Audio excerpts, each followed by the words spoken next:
দীর্ঘদিন ধরে চেয়ারম্যান ও কমিশনার না থাকায় অচল হয়ে পড়েছে দুর্নীতি দমন কমিশন দুদক।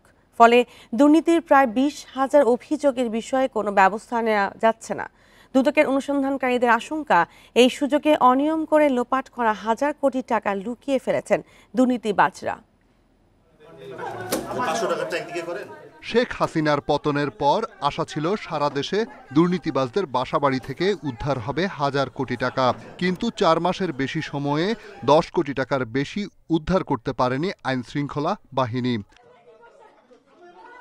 1 নভেম্বর পদত্যাগ করে দুদক চেয়ারম্যান ও 2 কমিশনার। আওয়ামী লীগ আমলে নিয়োগ পাওয়া কমিশন 5 আগস্টের আগে পরে দুর্নীতির দমনে ইচ্ছুক ছিল না বলে অভিযোগ রয়েছে।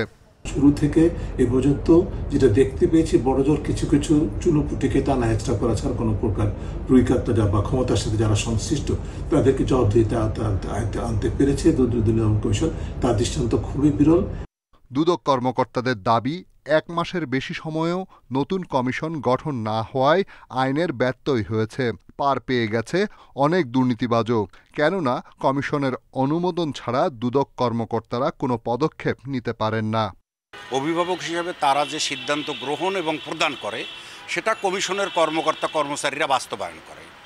যেহেতু এখন অভিভাবক শূন্য, তাই দুর্নীতি দমন কমিশনের উপর থেকে কোনো সিদ্ধান্ত গ্রহণ এবং প্রদান করা হচ্ছে না, তাই এ সমস্ত বিষয় বাস্তবায়নের কোনো ক্ষমতা কমিশন কর্মকর্তা কর্মচারীদের নাই।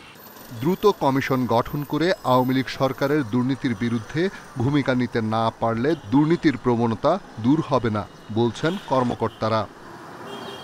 রিশাদ হুদা, ইন্ডিপেন্ডেন্ট নিউজ, ঢাকা।